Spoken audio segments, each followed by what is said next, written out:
So I guess this interview is like a little bit different than other interviews I've done because like I have seen your penis via the internet. Yes, quite a few people have. That's how the story ends, but it started with a friend request on Facebook. I get a friend request from this really beautiful woman with like three mutual friends in common that I had known from high school. She had gone to a high school very similar to mine, and normally I won't just accept a random friend request, but the mutual friends and the high school connection made me feel like maybe we had met each other in the past. All those friends in common were actually there to manipulate him. In hacker speak, he was about to be socially engineered. Social engineering, when a hacker tricks a person into doing something they ordinarily wouldn't. In this case, the person targeting him friended his friends to appear less random. The move was meant to build trust. What happened next is the reason he won't show his face. And we start a conversation that turns a little flirty, but I'm pretty sure that this is a scam at this point. Right? And you're like very web savvy. You work in the digital world. So yeah. This is not something, you are not someone who you would think would be easily duped. We move over to Skype, the conversation gets even more flirty, and it progresses into me also taking off my clothes, and she took off her clothes, and she's typing her responses. She's typing responses, not speaking. That probably should have been a red flag, but he kept going. She closes out the chat, goes back to Facebook message, and copies and pastes the URLs to every one of my Facebook friends, and then follows that up by saying, "So I have a video of you," with a screenshot of me in a pretty compromising position. God, what goes through your head? Kind of that like moment of realization, being like, "Oh yeah, okay, it was good. It was too good to be true." She goes ahead and says, "Well, you know, you're going to have to pay me $1,500, otherwise I'm going to send this out to all of your friends and family."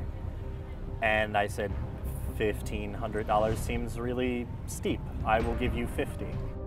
He didn't win the negotiation. The hacker created a Facebook account using a fake name, friended dozens of his colleagues, friends, even his grandparents, and then posted the video for everyone to see. This horror story isn't unique. Webcam extortion rings have popped up in Asia and Africa. New research estimates there have been more than 3,000 sextortion cases in the United States. While this particular victim is speaking out, not all victims share a similar perspective. A few years ago, a teenager in Scotland committed suicide following a similar hoax. Did you ever think about trying to go to law enforcement? I did, but at that point I just kind of wanted to move on. You know, damage done, reputation bruised but not broken. So we tried to find the criminal behind this one. We're just trying to get in touch with you. Her Skype name is Lady Dancer, and you might have guessed this, but she's probably not real. An image search showed the same photo attached to many other names. One of them was even accused of the same kind of crime in the Middle East. But Lady Dancer is still online. We tried to get in touch. Lady Dancer has just got back to us. She says, "Do I know you? Do you feel guilty over this?" Oh. F you, hee hee. That's about all she was willing to say. Facebook said this type of harassment is rare and they have a zero-tolerance policy for it. The site also offers reporting tools for people being blackmailed. To the credit of Facebook and my friends who were not evil people, they all reported the profile, and within maybe 20 minutes, that page was down, and the account that she had used was disabled, deleted. What message do you have for the person that did this to you? I'd say that you're a real asshole.